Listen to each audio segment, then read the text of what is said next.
The LinkedIn Podcast Network is sponsored by TIAA. TIAA makes you a retirement promise, a promise of a guaranteed retirement paycheck for life.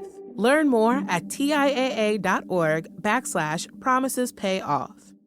LinkedIn presents.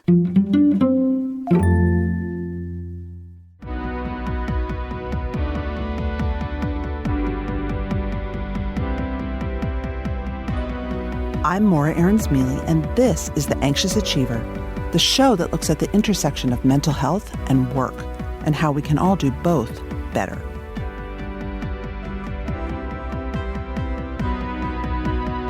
I remember when I first started my business, going into negotiation conversations where I'd need to advocate for myself, right?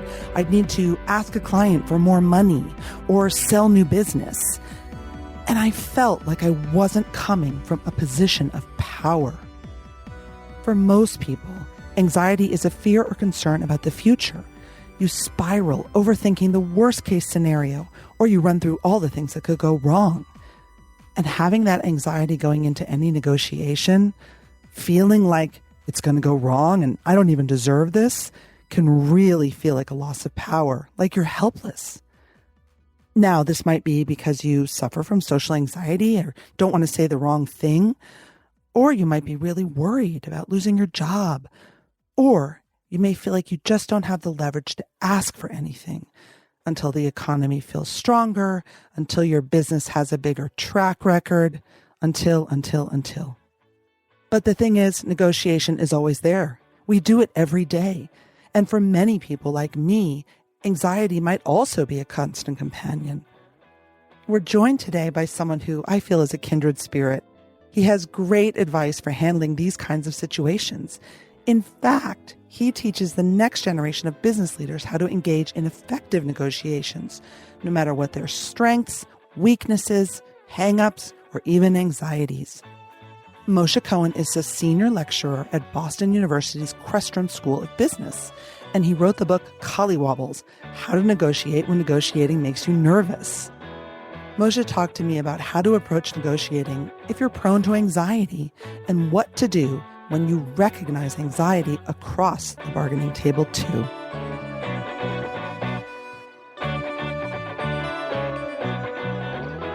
Moshe, I have to ask you, does negotiating make you nervous, or has it ever? Oh, totally. So, you see, I think there's two kinds of people that come to do what I do. Some are people who have never had difficulty negotiating, and they portray themselves as experts or master negotiators. And their take on things is, I'm wonderful at this. Let me show you what I do. If you do what I do, you'll be good too. Yes. And then there's people like me who say, I've struggled with a lot of this my whole life. And I've learned a few things along the way, so let me share them with you. And when I took my first negotiation class, I took it because I didn't feel like a very confident negotiator. I took it because I thought I was a bad negotiator. And over the course of the class, I realized I wasn't as bad as I thought I was. Was there a specific negotiation that made you feel like you were a bad negotiator? No, just my own conflict aversion. I think that, I have good skills, but in my heart of hearts, I'm a conflict averse people person or people pleaser.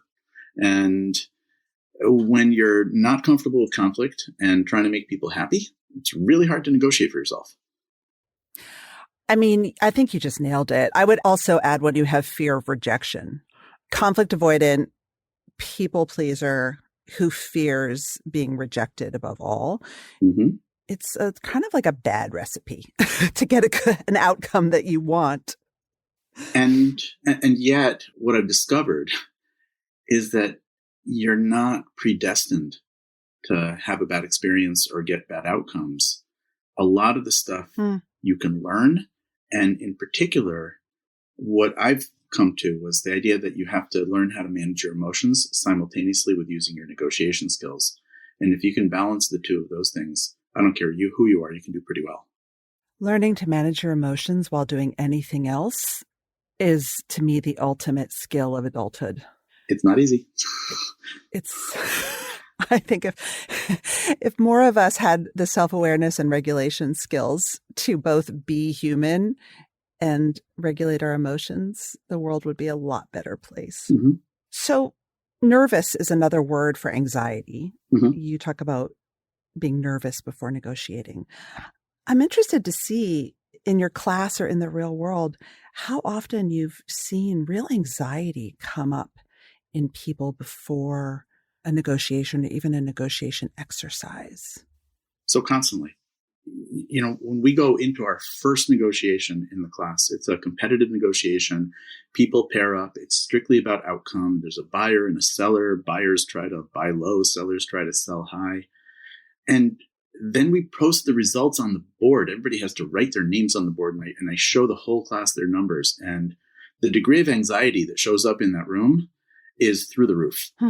And, I do that on purpose, because I want people to experience that in order to then be able to give them tools to deal with that. So when they feel that in their real negotiations, they can start managing how they're feeling and what they're doing. Because, anxiety isn't bad. It just is, right? Like any feeling, our feelings aren't bad. They just are. The question is, can we be aware of them in real time? Do we have tools to manage them so they're still there, but they're not driving the bus? And can we still do things effectively despite them? Yep. Anxiety is not good or bad. It is. But I think that anxiety, and there's data to support this, can get in your way of a positive outcome because it can inhibit risk and it can cause you to freeze or simply not be able to move forward. So I'm just curious, when you're doing that exercise and everyone in the room is, or mostly everyone is anxious, do you acknowledge that? Do you ask them to look inside and ask themselves, are they anxious? Like, how do you treat that anxiety? Well, I ask a more open-ended question. I ask them, how do you feel? Yeah. And, I do this differently for different exercises. Sometimes I'll ask them, okay, what was the first thing that came to your mind when I introduced the exercise? What happened to you when you found yourself alone with the other party and had to begin the conversation? Because anxiety doesn't show up once and then you deal with it and it's gone. It'll show up over and over again as you go through various stages of the process. So I ask a lot of questions to help people understand what's going on. And when I talk about people being nervous when they negotiate, it's before, after, and during. You can be, you can suffer from a lot of anticipatory anxiety going into your negotiation. And I'd say actually that's sometimes the worst of it, because what we don't know, we imagine, and in negotiations, we never know. So we're imagining an awful lot. And usually it's pretty scary stuff. So we can work ourselves into a lather. And then during the negotiation, over and over and over again, there are things that can happen that will, in a momentary way, cause our anxiety to spike. Yes. And then the question is, can we recognize it? Can we stop and then slow down time to be able to get back to a better place before we continue the process? I coach a lot of people in negotiations, and probably the two words I've said more than any others are slow down. Talk us through that. So anything that happens to you, anything anybody says, anything anybody does, any situation you walk into impacts you first on the emotional level. And emotions hit you very, very hard and very fast. And then they start subsiding. Meanwhile, your cognitive brain is slowly catching up. And only when your cognitive brain has actually overtaken your emotional brain are you once again a rational thinking human being. So what that means is that if you want to be responsive to situations rather than reactive, what you need to do is, first of all, identify the kind of things that typically send you into emotional overload. And it could be things like time pressure, authority figures, certain personalities, certain behaviors by the other party, subject matter, surprises. There are lots of things that could send you into emotional overload. You need to also understand what happens to you when you're emotional overload. Different people have different stress symptoms that show up, right? For some people, their heart rate goes up, their breathing changes. You might tremble, you might feel hot, you might feel it in your stomach, which, by the way, is called the collywobbles, which is why I called my book that. That's what it is. It literally means butterflies in your stomach. Wow. You're in amygdala hijack. Basically, your sort of primitive threat sensory system has taken over. Absolutely. And is telling you there's a threat ahead. Absolutely. And, your cognitive brain will catch up. if you just give it the time it needs. So then I talk about various techniques you can use to slow down time.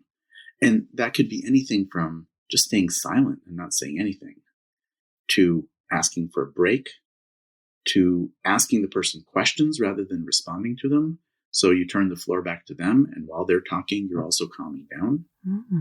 Different people have different tools to get themselves back to a better emotional state. Different people have different stress symptoms, and each person has different triggers. So if you can identify, become more aware of all three of those things, your triggers, your stress symptoms, and the tools you can use to get to a better place, it's not perfect, but you can manage your emotions to a point where most of the time you can get back to being functional again and be responsive rather than reactive. I feel like this is kind of an aha moment for me and for people who manage anxiety, which is the notion of slowing down time. Of course, when your anxious brain takes over, it wants to also make you feel better. So it's going to throw some pretty impulsive ideas at you. And you're just saying sort of press pause. Right. I can think of so many times when something happened and I either said or did something I regretted later. Mm-hmm. And if I could have paused even 10 seconds, there's a pretty good chance I would have said something smarter. More is better, but 10 seconds can sometimes be all you've got. And even that can help. You got to be practical about these things. I'd love to say, go away for a day and come back, but that's not practical. Sometimes you can't. But even slowing down for a few seconds can often get you back to a better place. Can we role play you using your technique? I guess I could be the other party. Sure. Okay. Should I start by saying something like, no, sorry, that price isn't going to work for me? So it sounds like the price I'm proposing isn't working for you. Tell me more about that. I mean, it's just too high. I could get 1 million other people for a much lower price, and you know it. So one of the things you're saying is you have alternatives. There's other people that do what I do. And you feel like if you're not getting good value from me, then it's not worth your while to work with me. You'd rather work with other people. How would you define what value looks like in this situation? I want a good product for a fair price. Mm-hmm. So what does a good product look like? Well, now I have to pause and think, see? Mm-hmm. Now, there's two things going on here. One, as a negotiator, I'm exploring your interests and trying to get a sense of what makes you tick. But as an anxious person, the more I get you to talk, the less I have to talk. And while you're talking, I'm also catching my breath and getting to a better place so I can respond strategically rather than react emotionally. The skill is being able to do both, as you said up front, because you're asking me thoughtful questions. You're clearly listening to me, but are you also having a sort of dialogue in your brain? Of course. To calm down? So it's interesting because the two tools I talk about the most are something called the emotional response curve, which is what I described to you with this emotional hijacking that eventually subsides and giving time for your cognitive brain to catch up. And the other one is the listening triangle, which is just a specialized form of active listening used in negotiation. And what I've done with the listening triangle, it's really ask open-ended questions, stay silent, listen for the interest driving the other person, and then reflect back either by parroting, paraphrasing, or reframing what they said to you, and doing it over and over again. And I've been teaching this for a couple of decades. What I do when I negotiate with people is constantly using both of those things. The main tool I use to uncover what's going on with the other person, but also to slow myself down, is the listening triangle. However, it's really hard to use the listening triangle when you're emotionally overwhelmed. So there's this dance between managing my emotions by listening and then using the listening to get information that would make it less necessary for me to keep managing my emotions. What if your questions get met with a question? I've actually had that happen to me before, and it throws me off. So whatever anybody says to you, reflect back, including if it's a question. So, for example, if I responded to you by saying, what kind of questions have thrown you off? I'm not really answering your question. And then you can say, well, it sounds like you want to know what kind of questions are the tough ones for me. Why is that important? And now you flipped it around on me. So whatever anybody says to you, reflect back. And are you also forcing them to think? I'm not forcing anything. I don't think you can force anybody to do anything. But what I am doing is I'm creating the space for that. And by slowing myself down, I also slow them down. And look, people negotiate with you. Ultimately, they have some objectives they're trying to meet. And you have some objectives you're trying to meet. And if you can find solutions that meet both sets of objectives, there's a deal to be had. Otherwise, there isn't. But people act a lot of times out of stress in negotiations. And when we're stressed, we tend to rush. And that's true on my side of the table, but it's also true on the other side of the table. So by slowing myself down, I slow the whole process down. And I get both the other party and myself into a better emotional state where we can actually have a reasonable conversation and figure out how to move forward. I love that.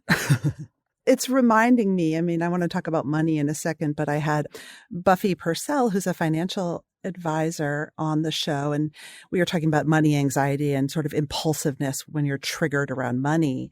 And she talked about clients of hers who had gotten a really threatening letter from the IRS that made it sound like they owed $50,000 in back taxes. And the couple was so panicked, they immediately paid it, because they thought the IRS was going to come knock on their door, right, and send them to jail.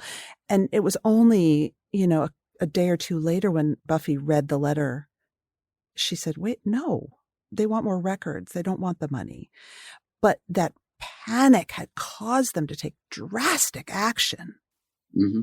So, I don't know if the panic caused them to take the drastic action. The panic caused them to panic. And what they did was they took drastic action. And imagine if they panicked like that, and instead of calling the IRS or sending the IRS money, they'd talk to their neighbor or their friend or somebody they trusted, and they said, here's what happened. The first thing that their friend would say is, let me see the letter. Yeah. Right? So the question isn't, we're going to get triggered. Life does that to us. The question is, how can we catch ourselves before we take action and do or say something we regret? How I feel is how I feel. I can feel awful. But if I can slow myself down so I don't actually do anything until I feel better, well, then I've done myself quite a favor there. The LinkedIn Podcast Network is sponsored by TIAA. In the last 100 years, we've seen financial markets swing, new currencies come and go, decades of savings lost in days, all showing that a retirement plan without a guarantee, quite simply, isn't enough. So more than a retirement plan, TIAA makes you a retirement promise. A promise of a guaranteed retirement paycheck for life. A promise that pays off. Learn more at TIAA.org/promisespayoff. I've always been really fond of the concept in negotiation of always consult before doing or always consult before deciding. Mm-hmm. I'm curious if you ascribe to that or a version of that, and how much advice is enough? When a lot of us are in a negotiation, we want to get advice, right? But what's the right way to do it? So first of all, I tend to shy away from any always or nevers, right? Okay. I like that. I think that there are different negotiations. There are ones that are either not that important or not that difficult for me that I can do totally on my own and don't trigger any of these things that we're talking about. Right. But let's pretend I'm negotiating to change jobs. Before I make my final decision as to, do I accept the terms that I've negotiated, or, do I make the move? I'll probably talk to my wife. I'll probably talk to a couple friends of mine, mm-hmm. and people that I respect and trust, and people who think differently than I do, because that's a key thing. You don't want just confirmatory thinking. You want someone who actually will challenge what you're thinking. And only once I put it through that do I then feel comfortable to go ahead and make those decisions. Like, you don't always have the luxury of getting advice. Sometimes you have to make decisions on the spot. And I think you have to have the confidence to do that. And the issue is, it's harder to have confidence when you're feeling anxious. But the point is, all negotiations involve risk. There's a risk to doing. There's a risk to not doing. There's a risk to saying yes to something. There's a risk to walking away from something. So you're never going to eliminate risk. And once you understand that no matter what choice you make, there's risks involved, then at some point you say, okay, then I'm going to make a choice. And one way or another, I've taken on some risk. But yeah, it's a good idea to get advice if you can get it, especially if it's an important negotiation or one that is challenging for you. Huh.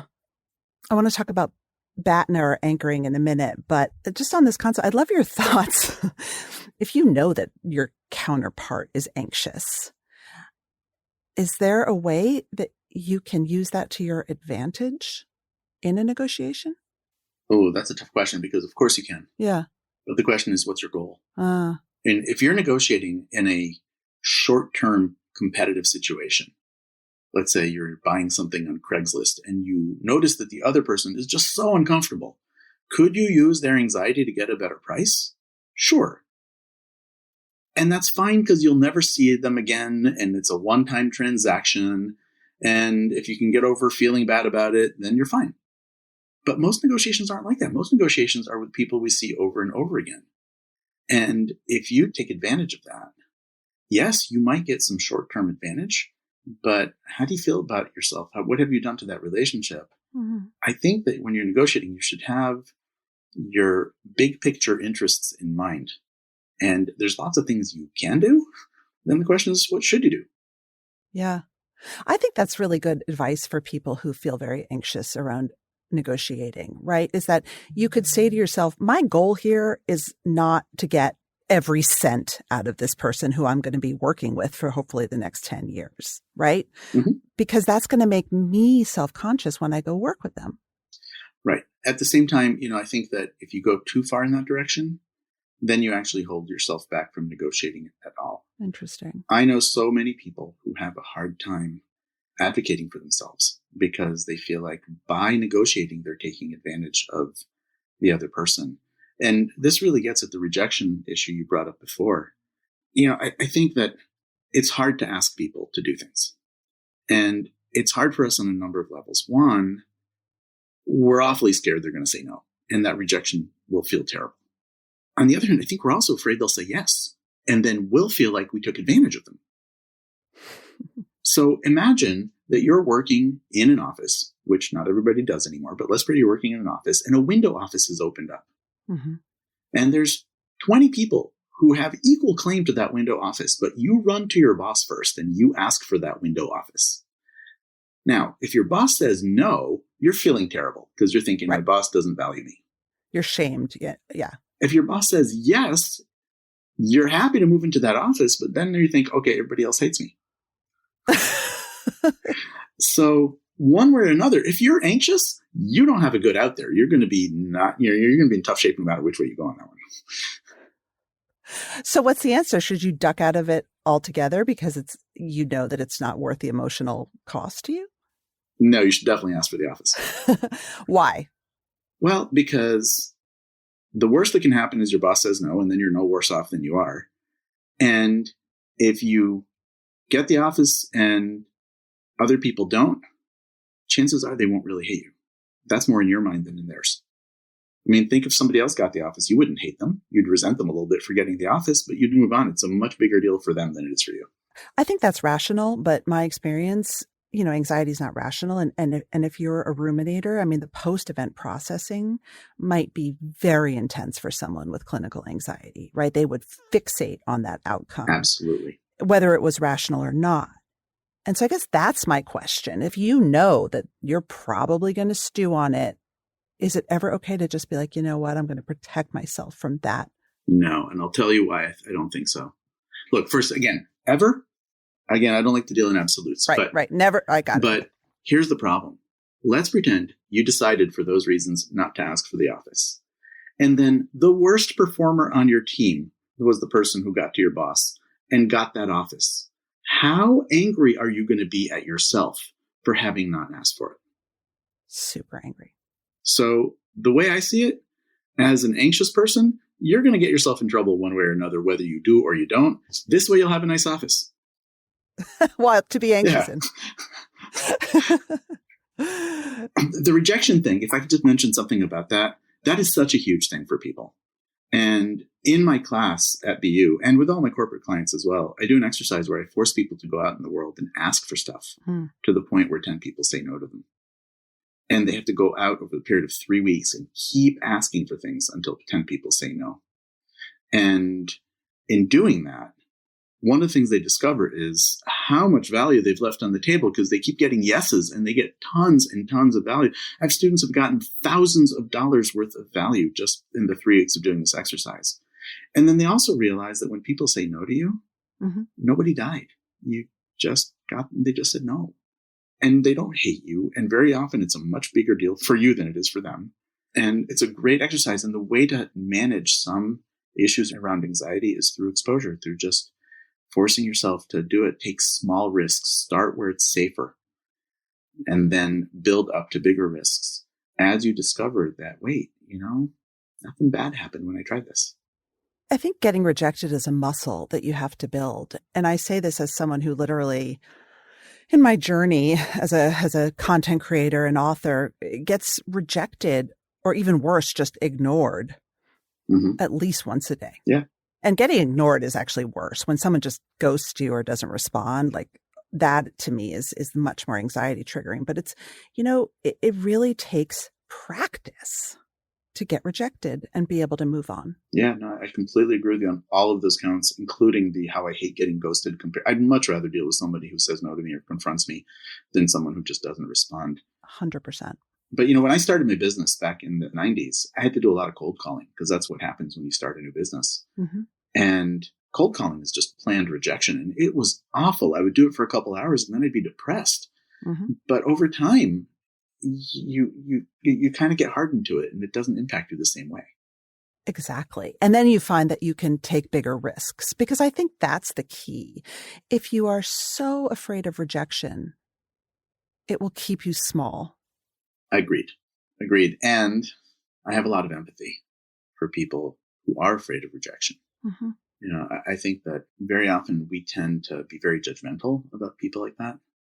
And first of all, to realize that it's us, not a them. Like we all have potentially tendencies to not like rejection and react to it in that way. But also, if you can approach it from a place of understanding and understand it really does feel bad.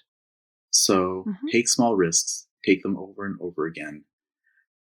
Have the bad feeling, but in small enough doses that it doesn't floor you. And then as you build up calluses, build up to the bigger risks.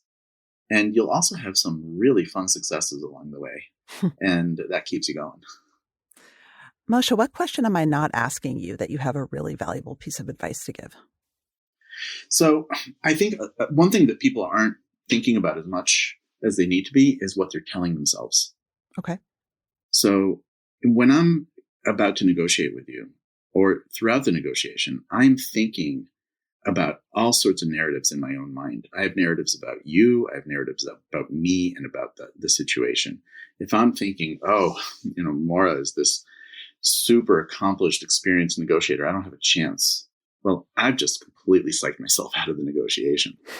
Or if I say, we're heading into a recession, I got to accept any offer the company gives me.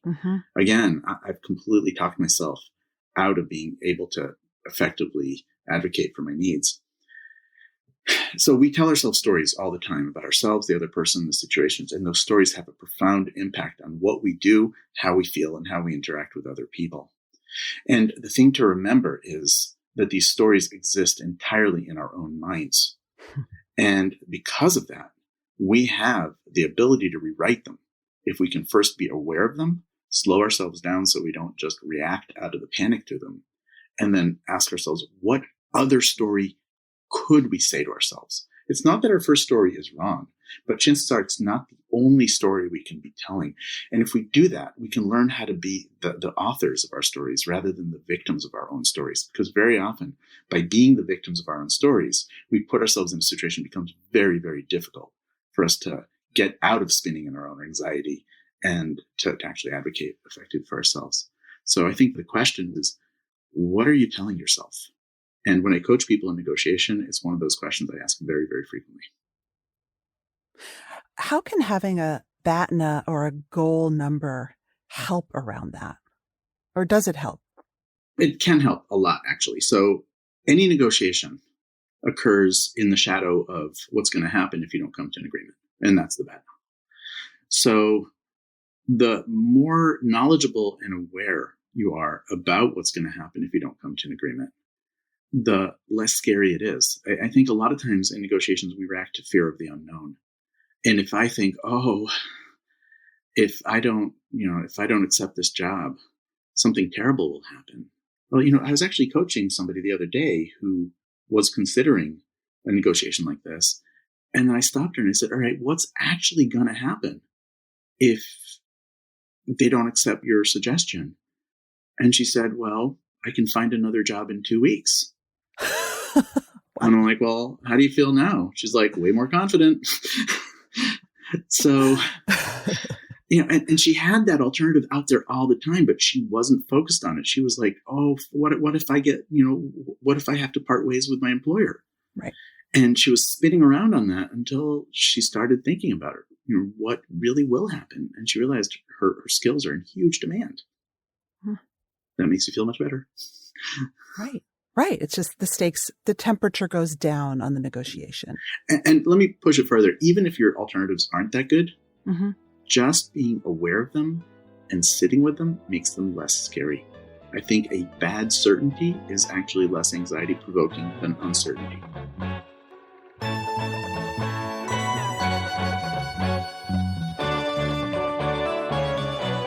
That's it for today. Our show is produced and edited by Mary Dew. Our assistant producer and sound engineer is Nick Krinko. Many thanks to the LinkedIn Presents family and to all our guests for sharing their stories. If you love the show, tell your friends. I would love you to leave a review because they really matter in helping the show get found. You could also follow us or subscribe. If you have a question for me or you want to submit an idea for the show, find me on LinkedIn, where you can follow me, message me, I promise I'll write back, or subscribe to my newsletter for more from the Anxious Achiever world. Thanks for listening.